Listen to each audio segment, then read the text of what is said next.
अगर इतिहास की राजाओं की बात करें तो वे एक से अधिक ही शादियां करते थे। कुछ ऐसे भी राजा थे जिन्होंने 100 या उससे अधिक रानियां रखी थी। इतिहास में राजा एक से अधिक शादियां करते थे। उस समय यह आम बात होती थी। लेकिन इतिहास में यह बात सुनने को नहीं मिलता है कि किसी स्त्री ने एक से अधिक पुरुषों से शादी की हो। किसी स्त्री का एक से अधिक पुरुषों से शादी करने की बात करें तो कुछ लोगों के मन में महाभारत के द्रौपदी का विचार आएगा। द्रौपदी ने 5 पांडवों से विवाह किया था, लेकिन भारत के इतिहास की एक ऐसी सुंदर स्त्री थी जिन्हें 5 या 10 नहीं बल्कि नगर के पूरे पुरुषों की पत्नी बनना पड़ा था। किसी स्त्री के लिए उसकी सुंदरता सब कुछ होती है। सभी स्त्री चाहती है कि वह सबसे सुंदर दिखे, लेकिन यही सुंदरता किसी के लिए अभिशाप बन जाए और उसकी कीमत उसे पूरे नगर की पत्नी बनकर चुकाना पड़े। यह बहुत दुख की बात है। बिहार का वैशाली जिला, जिसे एक पवित्र स्थान माना जाता है क्योंकि वैशाली एक महान बौद्ध तीर्थ स्थान है और भगवान महावीर का जन्म स्थान भी है।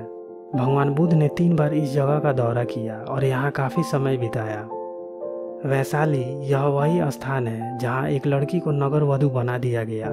वह शायद इतिहास की पहली ऐसी महिला थी जिसे ऐसी बदनसीबी झेलनी पड़ी। यह कहानी अम्रपाली की है। अम्रपाली बौद्ध काल में वैशाली के लिच्छवी की राज्य नर्तिका थी।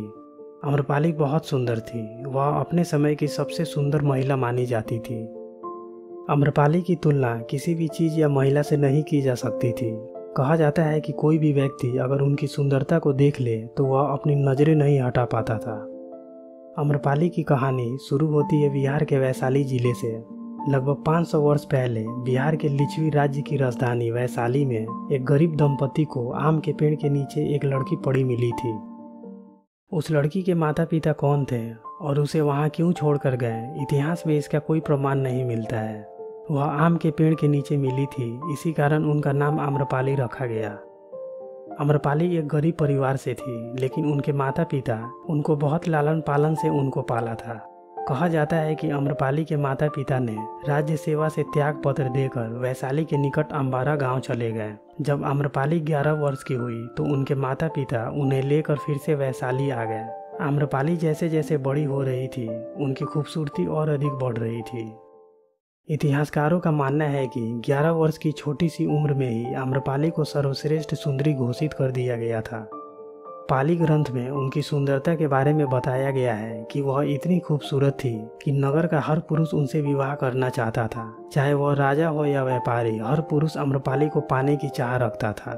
जब आम्रपाली किशोर अवस्था में आई तो उनके लिए रिश्ते आना शुरू हो गया था। आम्रपाली से विवाह के लिए बड़े बड़े राजाओं के प्रस्ताव आते थे।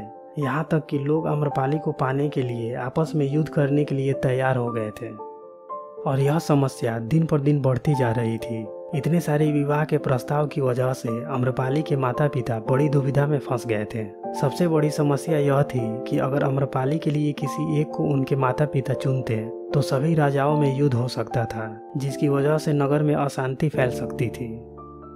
कहा जाता है कि वैशाली एक लोकतांत्रिक राज्य था जिसकी अपनी संसद भी थी। जब आम्रपाली की खबर वैशाली की संसद के लोगों तक पहुंची तो उन्होंने एक सभा आयोजित किया और इस मुद्दे पर चर्चा की और अंत में फैसला लिया गया कि वैशाली राज्य की एकता और शांति के लिए सभी की खुशी जरूरी है। इसीलिए आम्रपाली को नगर वधू घोषित कर दिया गया।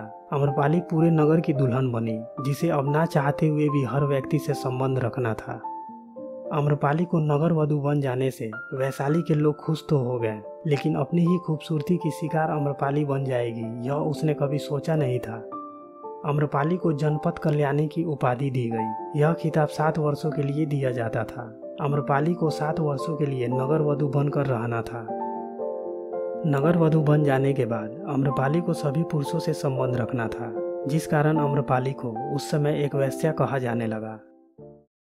आम्रपाली की सुख सुविधाओं का खास ध्यान रखा जाता था। उनको रहने के लिए एक महल दिया गया। आम्रपाली को शारीरिक संबंध बनाने के लिए किसी एक पुरुष को चुनने का अधिकार प्राप्त हुआ। कहा जाता है कि मगध और वैशाली के बीच हमेशा से ही शत्रुतापूर्ण रिश्ते रहे थे। मगध के सम्राट बिंबिसार को जब आम्रपाली के बारे में पता चला तो उसने वैशाली पर हमला कर दिया। तब संयोगवश उसकी पहली मुलाकात आम्रपाली से हुई। आम्रपाली की सुंदरता पर मोहित होकर बिंबिसार पहली नज़र में उनसे प्यार कर बैठा। आम्रपाली ने बिंबिसार से युद्ध रोकने के लिए कहा और बिंबिसार ने युद्ध रोक दिया।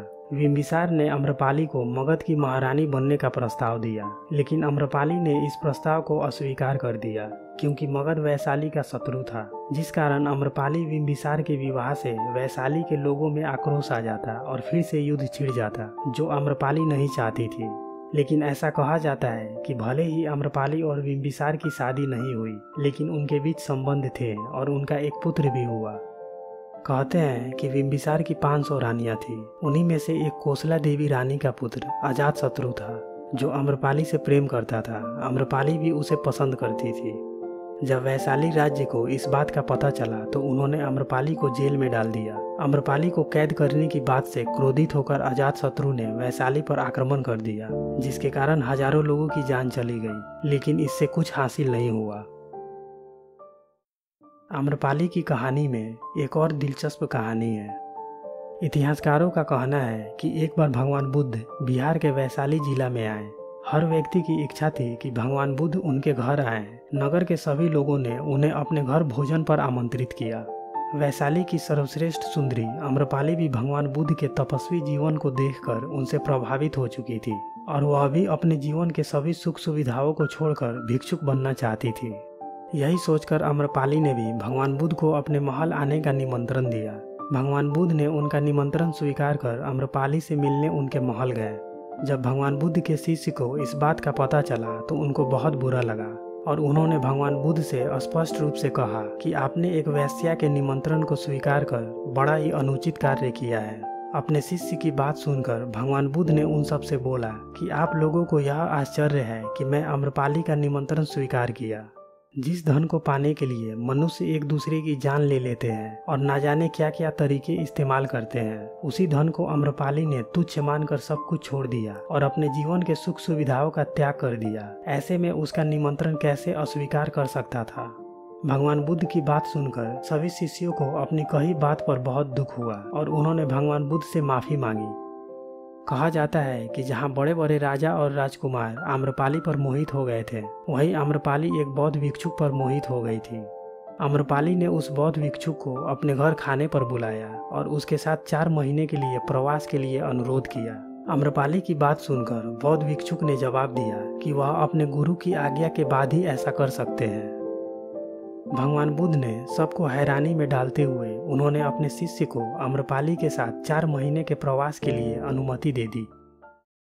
4 महीना बिताने के बाद आम्रपाली उस बौद्ध भिक्षुक के साथ भगवान बुद्ध के पास आई और उनके चरणों में गिर गई और बोला, मुझे अपनी सुंदरता का वहम था, मैं आपके शिष्य को मोहित नहीं कर पाई, लेकिन उनकी आध्यात्मिकता ने मुझे उन्हीं की राह पर चलने को विवश कर दिया।